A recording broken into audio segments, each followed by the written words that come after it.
हमने previous part में layers panel देखा था और उसके में जितने भी हमें ऑप्शंस मिलते हैं हमें देखा, सबको कवर नहीं किया बट जितना भी यूज़फुल है उनको कवर कर लिया था। और हम इस पार्ट में जितने भी हमें टूल्स दिख रहे हैं उन सबको कवर करने का ट्राई करेंगे। तो चलिए क्लास स्टार्ट करते हैं।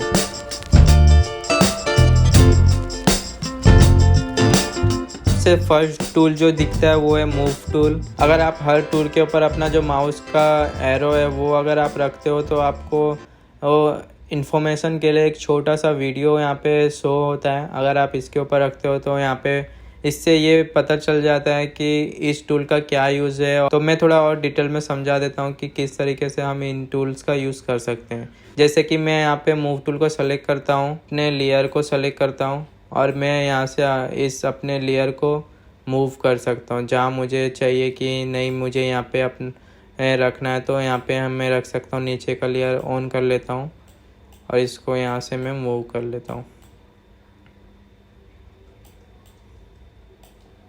तो हम कुछ इस तरीके से मूव टूल का यूज़ करते हैं, जिसको मैं इस तरीके से रख देता हूँ। अगर मैं यहाँ पे एरो रखूँ तो यहाँ पे मुझे दिखा रहा है कि इसका यूज़ किस तरीके से होता है। जैसे कि मैं इसको सेलेक्ट करता हूँ और यहाँ पे एक सिलेक्शन बनाता हूँ।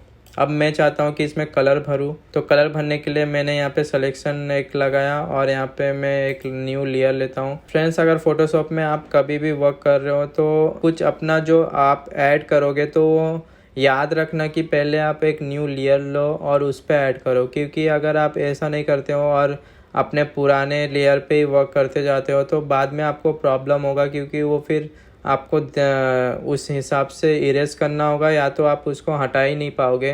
तो ये ध्यान में रखना कि कुछ भी अगर आप उसमें इफ़ेक्ट वगैरह या कुछ अलग अपना वर्क कर रहे हो तो एक न्यू लेयर लो, फिर उस पर आप वर्क करो, ताकि आपको वो ईजी होगा कि अगर आपको वो लेयर नहीं चाहिए तो आप उसको डायरेक्ट डिलीट कर सकते हो या तो उसको हाइड करके रख सकते हो, ये आपके ऊपर है।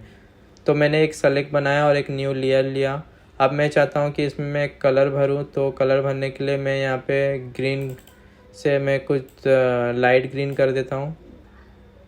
यहाँ से ओके कर देंगे और ये कलर यहाँ पे अप्लाई करने के लिए मैं सिंपल अपने कीबोर्ड से अल्ट और बैक स्पेस का बटन दबाऊँगा तो ये कलर इस पर अप्लाई हो जाएगा। उसी तरीके से बाकी टूल्स भी सेम उसी तरीके से काम करता है। जैसे कि ये इलिप्स टूल है, अगर मैं इसको सेलेक्ट करता हूँ, अगर मैं अपने कीबोर्ड से शिफ्ट प्रेस करके रखता हूँ तो ये प्रॉपर राउंड में आएगा। अगर आपको प्रॉपर इलिप्स चाहिए तो आप शिफ्ट प्रेस करो और यहाँ से सिलेक्शन एक बना लो। अब इसमें कलर भरने के लिए आप यहाँ से दूसरा कलर ले लो, जैसे कि मैं पर्पल लूँगा, इसको ओके कर देंगे और यहाँ पे मैं अपने कीबोर्ड से अल्ट और बैक स्पेस दबाऊँगा तो ये अप्लाई हो जाएगा। उसी तरीके से बाकी भी टूल्स वही काम करते हैं, जैसे कि अलग अलग सिलेक्शन बना के देता है ये। इसको मैं अंडू कर देता हूँ। अब इसको डीसेलेक्ट करने के लिए अपने कीबोर्ड से Ctrl+D को क्लिक करोगे तो ये डीसेलेक्ट हो जाएगा। अब आगे देखते हैं, ये हमें दिखता है लासो टूल। लासो टूल का ये यूज़ होता है कि मैं इसको सेलेक्ट करता हूँ और यहाँ से मैं इसको एक रफली शेप बनाता हूँ तो ये यहाँ पे सेलेक्ट हो जाएगा। तो मैं कुछ भी वर्क अगर मुझे इसके बाहर के एरिया में नहीं करना है तो मैं ये सिलेक्शन बना के इसमें वर्क कर सकता हूँ। जैसे कि मैं एक न्यू लेयर लेता हूँ और यहाँ पे मुझे ब्रश करना है कि मुझे ये एरिया में ब्रश नहीं करना है, मुझे बस इतने से एरिया में ब्रश करना है। तो मैं यहाँ पे अगर ब्रश करता हूँ तो ये कुछ इस तरीके से ये ब्रश अप्लाई होगा। इसको मैं डीसेलेक्ट कर लेता हूँ तो कुछ इस तरीके से अप्लाई किया मैंने। अब हम आगे देखते हैं, यहाँ पे हमें और एक मिलता है पॉलीगॉन लासो टूल। इसका भी सेम उसी तरीके से वर्क है कि ये भी सिलेक्शन करने का काम करता है, लेकिन आप लासो टूल की तरह इसमें फ्रीली सिलेक्शन नहीं बना सकते हो। इससे आप direct cut to cut selection बन पाएगा इससे। तो कुछ इस तरीके से सिलेक्शन आप बना सकते हो।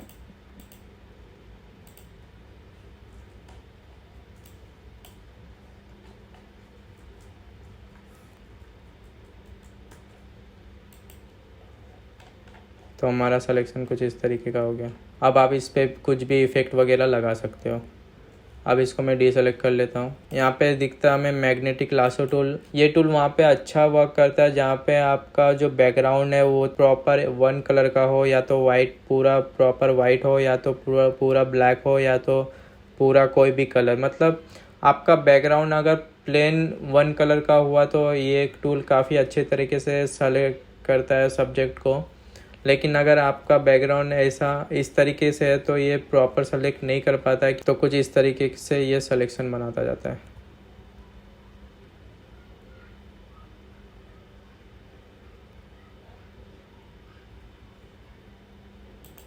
ये प्रॉपर सिलेक्शन बना के नहीं दिया क्योंकि यहाँ पे ये पार्ट जो है ये छूट गया इससे, और ये भी छूट गया, तो मैं इसको डीसेलेक्ट कर लूँगा।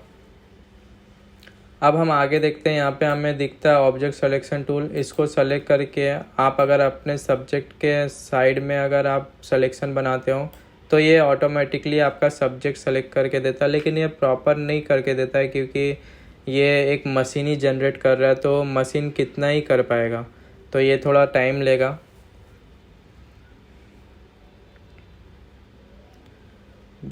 तो इस तरीके से कुछ इसने सिलेक्शन बना के दिया। ये प्रॉपर सिलेक्शन नहीं है, मैंने इसको फ्लावर को सेलेक्ट करने बोला था, लेकिन ये कुछ अपना ही राउंड शेप बना के दिया क्योंकि ये एक मशीन जनरेट कर रही है। तो आप समझ रहे हो ना मतलब किस तरीके से ही सिलेक्शन बना के देगा। तो इसको मैं डीसेलेक्ट कर लेता हूँ। अगर मैं यहाँ पे एरो रखूँ तो यहाँ पे आप देख रहे होंगे कि ये उस सब्जेक्ट को अच्छे से प्रॉपर सेलेक्ट करता है। जैसे कि अगर आपका पीछे बैकग्राउंड एकदम प्लेन कलर वन कलर का रहा तो ये सब्जेक्ट को इजीली ट्रैक कर पाएगा। अब हम आगे देखते हैं। यहाँ पे हमें मिलता है क्विक सिलेक्शन। इसका साइज़ काफ़ी बड़ा है। इसको छोटा करने के लिए आप अपने कीबोर्ड में जो ब्रैकेट का बटन है उसको, लेफ़्ट ब्रैकेट के बटन को अगर आप क्लिक करोगे तो ये छोटा होगा, और राइट वाले ब्रैकेट के बटन को अगर क्लिक करोगे तो ये बड़ा होता जाएगा। तो मैं इसको छोटा कर लेता हूँ और यहाँ से मैं सेलेक्ट कर लेता हूँ।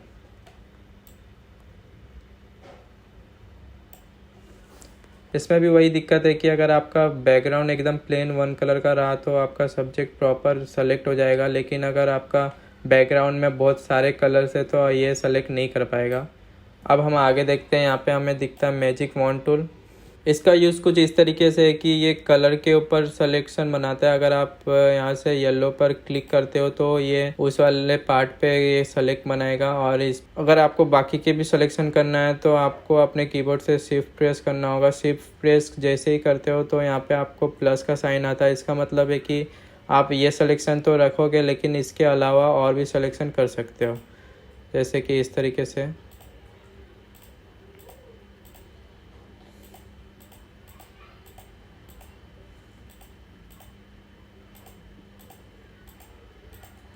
ये बहुत लेंदी प्रोसेस हो जा रहा है तो मैं इसको स्किप करता हूँ। अब हम आगे की टूल्स देख लेते हैं। यहाँ पे हमें क्रॉप टूल दिखता है। क्रॉप टूल आपको पता ही होगा कि ये क्रॉप कर देगा, लेकिन आप अगर समझ रहे हो कि आपके ये इमेज को बस क्रॉप करेगा तो आप गलत समझ रहे हो। ये पूरा आपके आर्टबोर्ड को क्रॉप कर देगा।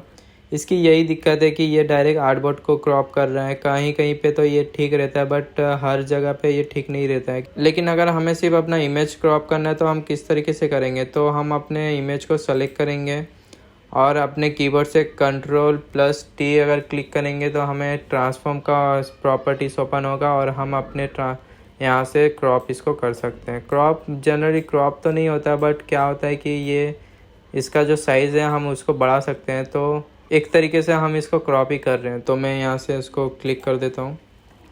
अब हम आगे देखते हैं कि यहाँ पे हमें और एक मिलता है पर्सपेक्टिव क्रॉप टूल से। हम उसी तरीके से पर्सपेक्टिव के हिसाब से क्रॉप कर सकते हैं। यहाँ पे हमें दिखता है स्लाइस टूल। इसको हम जब हम अपने वेब के लिए ये काम करते हैं तो इसका बहुत यूज़ होता है। और मैं इसको सेलेक्ट करता हूँ तो ये प्रॉपर एक जो नंबर वाइज ये सेलेक्ट करके देता है और एक गाइडलाइन बना के देता है कि हमें इस एरिया में ही वर्क करना। तो ये जब हम अपना वेब से रिलेटेड वर्क करते हैं तो ये बहुत यूज़ होता है, तो वहाँ पे यूज़ करते हैं। और आगे देखते हैं कि यहाँ पे और एक मिलता है स्लाइस सेलेक्ट टूल। ये भी सेम उसी तरीके से है कि इसको हम कम ज़्यादा कर सकते हैं। मैं इसको अंडू कर देता हूँ। अब हम आगे देखते हैं। यहाँ पे हमें दिखता है फ्रेम टूल। फ्रेम टूल का यूज़ करके हम अपने वर्क को काफ़ी शॉर्टकट और फटाक से कर सकते हैं। जैसे कि मैंने यहाँ पे सेलेक्ट किया और मुझे यहाँ पे अपना जो कोई भी इमेज मुझे यहाँ पे प्लेस करना है, तो मैं इस को सेलेक्ट करके अपने फाइल में जाके, जैसे कि मैं इस लोगो को वहाँ पे डायरेक्ट जाके प्लेस कर सकता हूँ। अगर मैंने यहाँ पे ड्रैग किया तो ये ड्रैग हो गया। अब मैं इसको कम ज़्यादा भी कर सकता हूँ।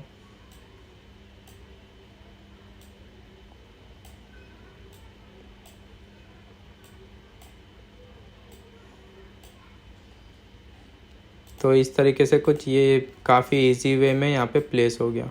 अभी हम आगे बढ़ते हैं। यहाँ पे हमें दिखता है आई ड्रॉप टूल। आई ड्रॉप टूल का एक यूज़ है कि आप अगर अपने कोई भी कलर को सेलेक्ट करना चाहते हो तो आप उसको सेलेक्ट कर सकते हो। जैसे कि मुझे ये कलर सेलेक्ट करना है, तो आप देख रहे होंगे कि यहाँ पे ये कलर आ गया। और अगर आप मुझे ये कलर सेलेक्ट करना है तो ये कलर। आई ड्रॉप टूल यूज़ करके आप अपना खुद का कलर का गाइड बना सकते हो। जैसे कि मैं यहाँ से रेक्टेंगल टूल लेता हूँ और यहाँ पे एक बॉक्स बनाता हूँ और यहाँ पे मैंने ये कलर लिया।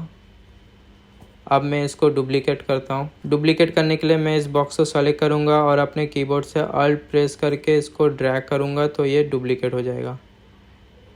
अब मैं चाहता हूँ कि इस बॉक्स में मैं कलर दूसरा लूँ, तो मैं यहाँ से आई ड्रॉप्स टूल से यहाँ से सेलेक्ट करूँगा कलर को और इस बॉक्स को सेलेक्ट करके इस पर अल्ट और बैक स्पेस अपने कीबोर्ड से प्रेस करूँगा तो ये कलर वहाँ पे आ जाएगा।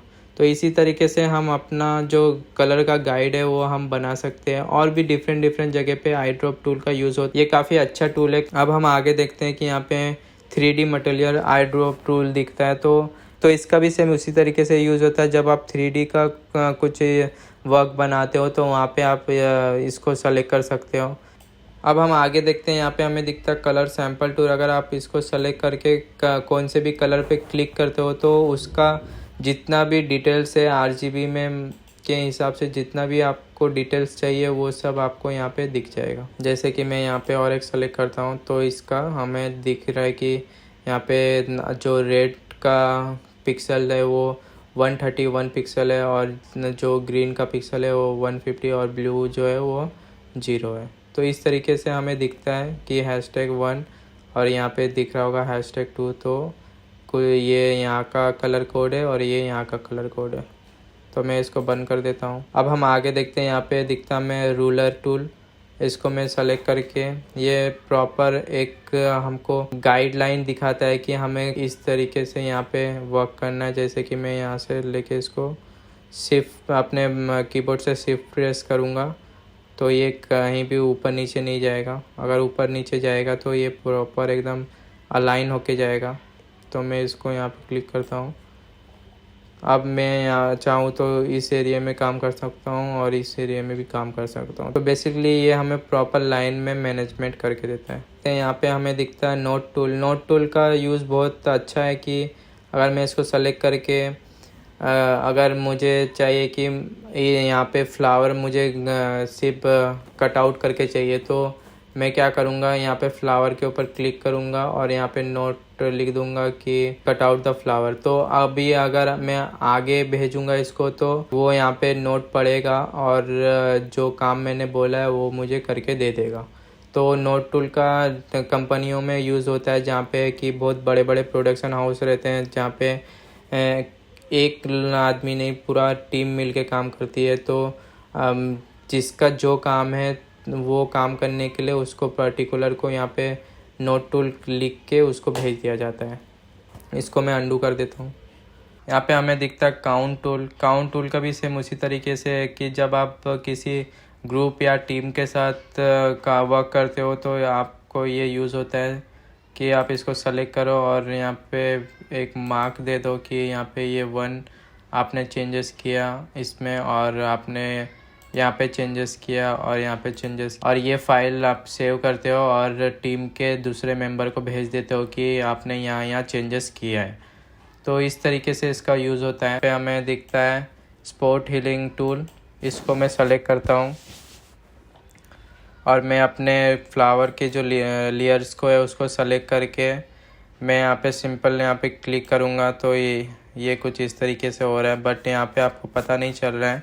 ये वहाँ पे यूज़ होगा जब आप किसी इमेज में रीटच करोगे, किसी के फेस में जो पिंपल्स वगैरह या कुछ भी ये स्पॉट जो आपको हटाना है वो आप हटा सकते हो। जैसे कि यहाँ पे मुझे ये वाले पार्ट को हटाना है, तो मैं यहाँ पे सिंपली इसको क्लिक करूँगा तो ये गायब हो जाएगा।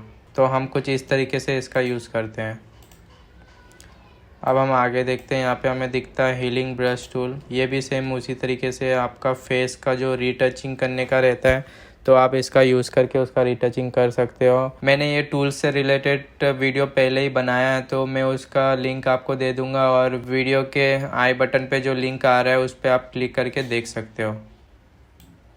अब हम आगे देखते हैं। यहाँ पे पैच टूल का हम कुछ इस तरीके से यूज़ करते हैं। मैं चाहता हूँ कि ये जितने भी ब्राउन कलर के पैच है इसको मैं हटा दूँ, तो मैं इसको सेलेक्ट करूँगा और यहाँ से मैं इसको ड्रैग करूँगा तो ये गायब हो जाएगा। कंट्रोल डी कर लेंगे डी सेलेक्ट करने के लिए। सेम उसी तरीके से मैं सारे जो ये स्पॉट है इसको हटा दूँगा। ये भी सेम उसी तरीके से जब आप किसी फेस का रीटच करते हो तो ये वहाँ पे यूज़ होता है। तो जितने भी ये यहाँ पे टूल्स दिख रहा है उनसे रिलेटेड मैंने वीडियो बनाया है, और यहाँ पे अभी आई बटन पे वो वीडियो आ रहा है, तो आप उस पर क्लिक करके जाके देख सकते हो। अब हम आगे बढ़ते हैं। यहाँ पे हमें दिखता है ब्रश टूल का आपको मैंने बताया था कि ब्रश टूल का हम यूज़ कैसे करते हैं, और मैंने यूज़ भी किया है कि आप एक लेयर लो और उससे जो भी कलर से आप ब्रश करना चाहते हो तो ब्रश कर सकते हो। अब हम यहाँ पे आगे देखते हैं कि हम अपने ब्रश में हमें कितने सारे ऑप्शंस मिलते हैं। आप अगर इसको रोटेट करते हो तो इस तरीके से हमारा जो ब्रश है वो हो जाता है। मैं इसको अंडू कर देता हूँ। और हमें यहाँ पे और भी डिफरेंट तरह के ब्रश मिलते हैं जिसका यूज़ करके हम अपने वर्क को और भी अच्छे से कर सकते हैं। अगर आप इसके हार्डनेस को बढ़ाते हो तो आपका जो ब्रश का जो एजेस है वो काफ़ी हार्ड आएंगे, और आप इसको अगर कम करते हो तो काफ़ी स्मूथ आएगा। अब हमें यहाँ पे दिखता है पेंसिल टूल और कलर रिप्लेस टूल वगैरह वगैरह, तो इसको आप एक बार एक्सप्लोर कर लेना। आगे हम देखते हैं कि यहाँ पे हमें दिखता है क्लोन स्टेप टूल काफ़ी यूज़ होता है कि किसी भी सब्जेक्ट को कुछ भी अनवांटेड पार्ट को हटाने के लिए आप क्लोन स्टेप का यूज़ कर सकते हो। जैसे कि मुझे यहाँ से ये फ्लावर जो है हटाना है, तो मैं इस पर लेयर पे सेलेक्ट करूँगा। अगर मैं दूसरे लेयर को सेलेक्ट करके क्लोन स्टेप का यूज़ करता हूँ तो मेरे सामने कुछ इस तरीके का नोटिफिकेशन आ जाएगा कि हमारा जो लेयर है वो सेलेक्ट नहीं है। तो हमें उस लेयर को ही सेलेक्ट करके और उस लेयर पे ही काम करना पड़ेगा। मैंने बोला था कि हम अपना कोई भी चेंजेस करते हैं तो हमें हमेशा न्यू लेयर लेना चाहिए, लेकिन क्लोन स्टेप टूल में हम न्यू लेयर लेके काम नहीं कर सकते हैं। तो हम अब क्या करेंगे कि जो हमारा ओरिजिनल इमेज है तो हम उसको ही डुप्लीकेट करेंगे। डुप्लीकेट करने के लिए सेम आप इसको सेलेक्ट करके यहाँ पे जो प्लस का बटन दिख रहा है उस पर ड्रैग करोगे तो ये डुप्लीकेट हो जाएगा। और एक शॉर्टकट है कि आप इसको सेलेक्ट करना और आप अपने कीबोर्ड से कंट्रोल और जे क्लिक करोगे तो ये डुप्लीकेट आपको लेयर मिल जाएगा। तो अब आप इस डुप्लीकेट लेयर को सेलेक्ट करना और यहाँ पे क्लोन स्टेप टूल लेके आपको पहले आपको बताना पड़ेगा कि आपको कौन सा पार्ट यहाँ पे हटाना है और कौन सा पार्ट उसके जगह पे आपको लाना है। तो मैं चाहूँगा कि ये जितने भी लीव्स वगैरह दिख रहे हैं मैं उन सबको ये फ्लावर्स के जगह पे लाऊंगा। तो मैं इन लीव्स को सेलेक्ट करूँगा। पहले तो सेलेक्ट करने के लिए मैं अपने कीबोर्ड से अल्ट प्रेस करूँगा और यहाँ पे सेलेक्ट का मुझे दिख रहा है कि मेरा जो क्लोन स्टेप टूल का जो सिलेक्शन था वो कुछ चेंज हुआ है। तो इसका मतलब है कि हम यहाँ से पिक कर रहे हैं उस पार्ट को, और ये इस पार्ट को मैं यहाँ से पिक करता हूँ और अब मैं यहाँ पे ब्रश करना स्टार्ट करूँगा। तो देख रहे होंगे कि यहाँ पे एक प्लस करके भी साइन आ रहा है। इसका मतलब ये है कि जो मेरा यहाँ पे पार्ट मैं क्रिएट कर रहा हूँ तो वो यहाँ से मैं उठा रहा हूँ वो पार्ट। अब मैं यहाँ से उठाऊंगा वो दूसरा पार्ट। तो यहाँ पे मैं वापस से अल्ट प्रेस करूँगा अपने कीबोर्ड से और इसको सेलेक्ट करके क्लिक करूँगा और यहाँ पे मैं उसको ब्रश कर दूँगा। क्लोन स्टेप टूल का यूज़ करके हम काफ़ी कुछ चेंज कर सकते हैं, बट हर जगह पे ये अच्छे से काम नहीं करता है, जिससे और ये काफ़ी टाइम कंज्यूमिंग है, तो इससे अच्छा ये होगा कि मैं अपने लासो टूल को सेलेक्ट करूँ और यहाँ से एक रफ सा सब्जेक्ट के साइड्स में एक रफ सा मैं सिलेक्शन बनाऊँ।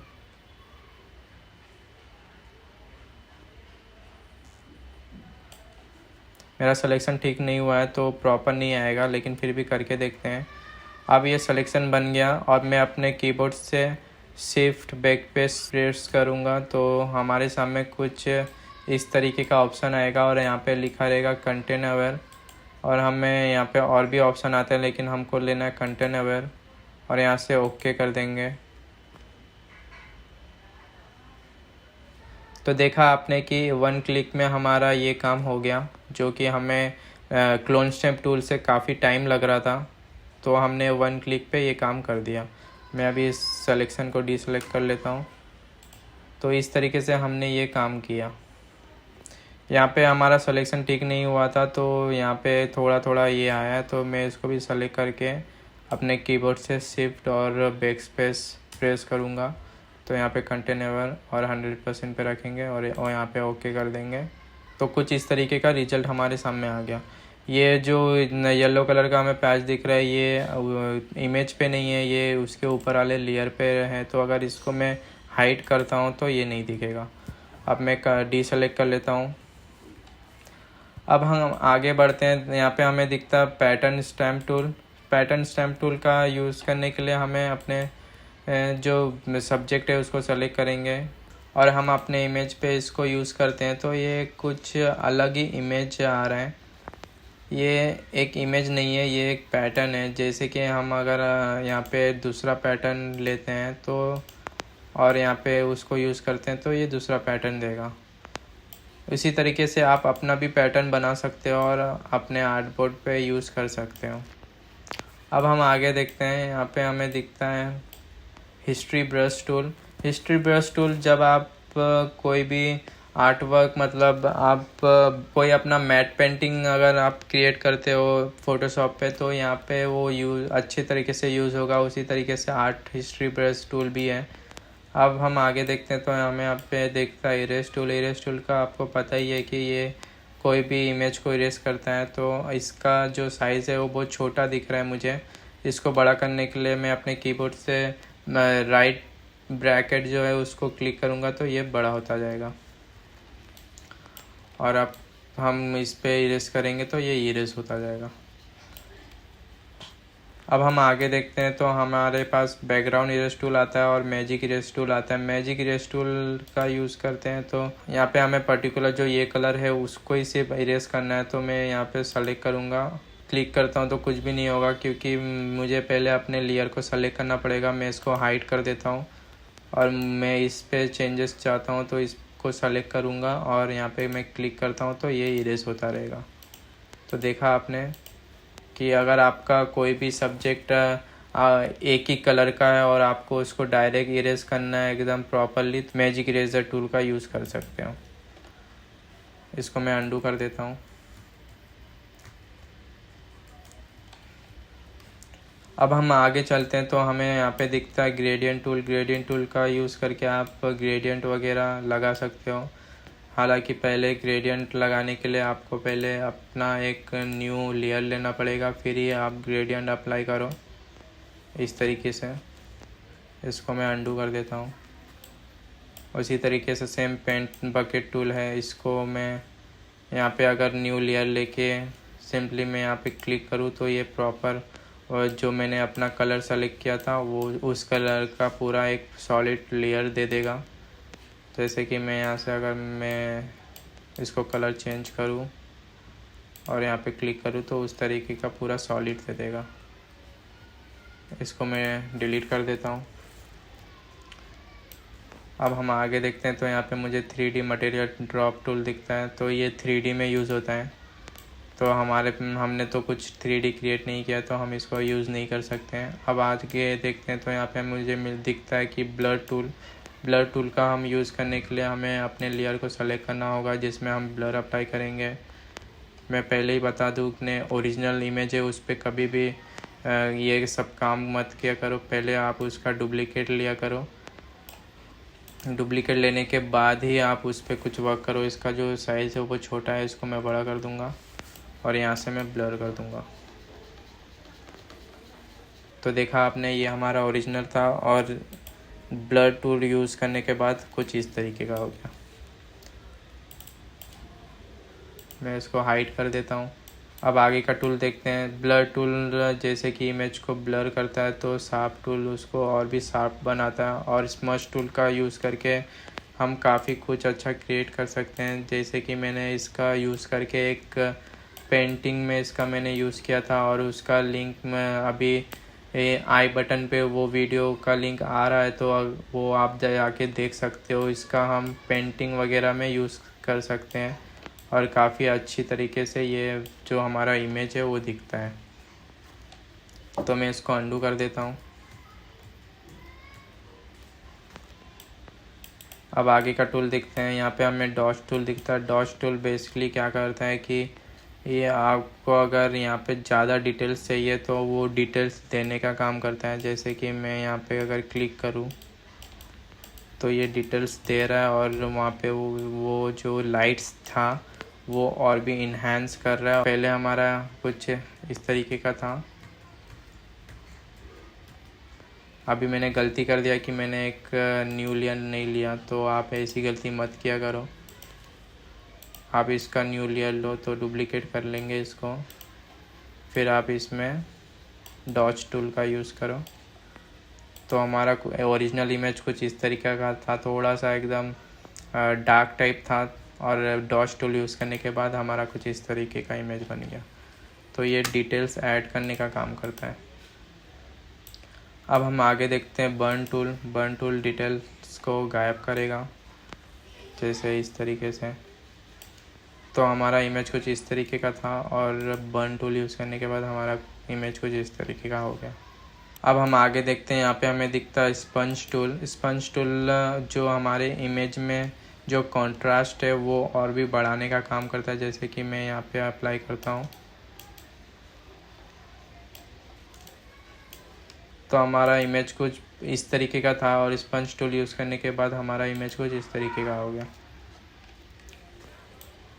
अब हम आगे बढ़ते हैं। यहाँ पे हमें दिखता है पेन टूल। पेन टूल से रिलेटेड जितने भी हैं सारे ऑप्शन हमें दिखते हैं। पेन टूल का यूज़ हम सिलेक्शन बनाने के लिए यूज़ करते हैं और जो इससे रिलेटेड जितना भी पाथ बनता है वो यहाँ पे हम सेव करके रख सकते हैं। जैसे कि आप अपनी टीम के साथ वर्क कर रहे हो और आप टीम में से जो मेंबर है उसने बोला कि ये जो फ्लावर का सिलेक्शन है वो बना के मुझे दे दो, तो आप क्या करोगे कि इसका पहले एक सिलेक्शन बनाओगे।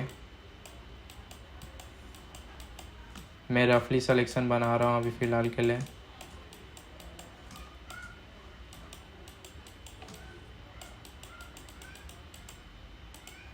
और यहाँ पे हमारा दिख रहा है कि वर्क पाथ, तो आप इस पर डबल क्लिक करोगे और यहाँ पे टाइप कर दोगे फ्लावर और इसको ओके कर दोगे। और इस फाइल को सेव करने के बाद आप अपने टीम मेंबर को दे सकते हो और उसके पास भी ये फ्लावर का पाथ पहुँच जाएगा। तो वो सिंपली क्या करेगा, इस पाथ में जाके यहाँ पे सेलेक्ट करके अपने कीबोर्ड से कंट्रोल प्रेस करेगा और यहाँ पे क्लिक कर देगा तो ये सिलेक्शन उसको मिल जाएगा। अब वो इस पे वर्क अपना कर सकता है। इसको मैं डिलीट कर देता हूँ। मैं ज़्यादा पेन टूल का यूज़ करता हूँ क्योंकि जो आपने देखा है कि हमने पहले जितने भी सिलेक्शन करने के लिए जितने भी टूल्स यूज़ किए हैं वो प्रॉपर नहीं होते हैं। लेकिन पेन टूल ऐसा टूल है कि आप उससे अपने हिसाब से सिलेक्शन दे सकते हो। जैसे कि आपको प्रॉपर सिर्फ इतना ही सिलेक्शन चाहिए तो आप यहाँ से फटाक से उसको सिलेक्शन कर सकते हो। तो पेन टूल का यूज़ करके आप प्रॉपर सिलेक्शन बना सकते हो। अब मैं इसमें कुछ भी कलर अप्लाई कर सकता हूँ। इसको सिलेक्शन में लेने के लिए अपने कीबोर्ड से कंट्रोल और इंटर द क्लिक करोगे तो ये सिलेक्शन में आ जाएगा। और इस पे मैं अगर चाहूँ तो दूसरा कलर भर सकता हूँ, जैसे कि मुझे ये कलर भरना है। अब मैं अपने कीबोर्ड से अल्ट और बैक स्पेस प्रेस करूँगा तो ये कलर यहाँ पे अप्लाई हो जाएगा। तो कुछ इस तरीके का हमारा फ़ोटो दिख रहा है। अब मैं इसको अंडू कर देता हूँ। अब हम आगे बढ़ते हैं। यहाँ पे हमें और भी सारे टूल्स दिखते हैं, जैसे कि फ्री फ्रॉम पेन टूल। ये बेसिकली कि ये फ्रीली आप इससे सिलेक्शन बना सकते हो। ये उतना एक्यूरेट नहीं है, बट आप अगर आपका माउस में जो पकड़ है वो अगर आपका अच्छा है तो आप इसका यूज़ कर सकते हो। सेम उसी तरीके से बाकी भी ये प्लस करने का काम करता है कि आप उसमें और भी कि जो पॉइंट है वो ऐड कर सकते हो, और ये माइनस करने का काम करता है। आप अपना पॉइंट हटा यहाँ से माइनस कर सकते हो। अब हम आगे देखते हैं कि यहाँ पे हमें दिखता है टेक्स्ट टूल और हॉरिजॉन्टल टेक्स्ट टूल, वर्टिकल, और ये सब बाकी सब हमें ऑप्शन दिखते हैं। जैसे कि अगर आप हॉरिजॉन्टल टेक्स्ट टूल सेलेक्ट करते हो तो ये हॉरिजॉन्टल में टाइप होगा, और अगर आप वर्टिकल टाइप करते हो तो ये वर्टिकल टाइप होगा। अब बाकी का टूल्स आप देख लेना। अब हमें आगे दिखता है ये path selection tool. Path selection tool का यूज़ करने के लिए पहले आपको अपने पेन टूल से उसका पाथ बनाना होगा। ये मैंने पाथ बना दिया एक। अब मैं यहाँ से पाथ सिलेक्शन टूल कर सेलेक्ट करूँगा और मैं इस पाथ को कहीं भी एडजस्ट करके रख सकता हूँ।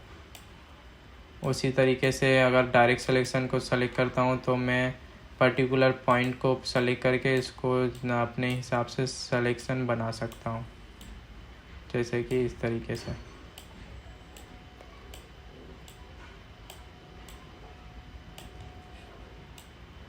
अब हम आगे देखते हैं। यहाँ पे हमें दिखता है रेक्टेंगल टूल और राउंड रेक्टेंगल, इलिप्स टूल। ये सारे अलग अलग शेप के टूल्स मिलते हैं जिससे कि हम अपने आर्टबोर्ड में अलग अलग टाइप के शेप्स क्रिएट कर सकते हैं। इसको मैं और भी राउंड कर सकता हूँ। उसी तरीके से हमें बाकी शेप्स भी मिलते हैं जिससे कि हम अपने शेप्स को क्रिएट कर सकते हैं। अब ये हैंड टूल से हम सिंपली अपने आर्टबोर्ड को यहाँ वहाँ मूव कर सकते हैं। इसका शॉर्टकट की ये है कि हम अपने कीबोर्ड से जो स्पेस का बटन है उसको क्लिक करके रखेंगे तो ये हैंड टूल हमें ऑप्शन में आएगा, तो हम अपने आर्टबोर्ड को इधर उधर कर सकते हैं। उसी तरह रोटेट व्यू टूल दिख रहा है हमें, तो हम अपने आर्टबोर्ड को रोटेट कर सकते हैं जितना हमें रोटेट चाहिए। मैं इसको अंडू कर देता हूँ। अब हमें यहाँ पे दिखता है जूम टूल। इसको सेलेक्ट करके हम अपने आर्टबोर्ड को जूम कर सकते हैं, और हमें अगर जूम आउट करना रहेगा तो हम अपने कीबोर्ड में अल्ट प्रेस करेंगे तो हमें यहाँ पे माइनस का साइन आ रहा रहेगा, तो हम इस पर सेलेक्ट करेंगे तो ये जूम आउट होता रहेगा। और यहाँ पे तो मैंने बताया था कि ये एरो जैसा दिख रहा है, तो हम इसमें कलर शिफ्ट कर सकते हैं, और अगर हमें डिफ़ॉल्ट कलर चाहिए तो हम इस पर क्लिक करके डिफ़ॉल्ट कलर कर सकते हैं। अब हमें नीचे यहाँ पे दिखता है edit in quick marks mode. तो हम इसमें बेसिकली क्या करते हैं, जब हम सिलेक्शन का काम करते हैं तो इसका यूज़ करते हैं। अब हमें यहाँ पे उसके साइड में दिखता है स्टैंडर्ड स्क्रीन मोड। इसको अगर आप क्लिक करते हो तो ये स्टैंडर्ड जो हम यूज़ कर रहे हैं वो स्टैंडर्ड है, और इसको जो फुल स्क्रीन करना है तो आप इसको चेंज कर सकते हो, तो फुल स्क्रीन हो जाएगा। तो आप इसका यूज़ करके फुल स्क्रीन वगैरह कर सकते हो। तो आपका ये फुल स्क्रीन हो गया। यहाँ से आप अगर नीचे क्लिक करते हो तो ये वापस टूल बटन आएगा, तो आप इस पर क्लिक करके इसको शिफ्ट कर सकते हो स्टैंडर्ड मोड में। तो बस आज के लिए इतना ही। आज हमने जितने भी फ़ोटोशॉप में हमको टूल्स मिलते हैं सारे हमने यूज़ करके देखा है। और तो अब हम मिलेंगे नेक्स्ट पार्ट में। नेक्स्ट पार्ट में हम बाकी के जितने भी चीज़ें हमको कवर अप करना है वो सब कवर करेंगे।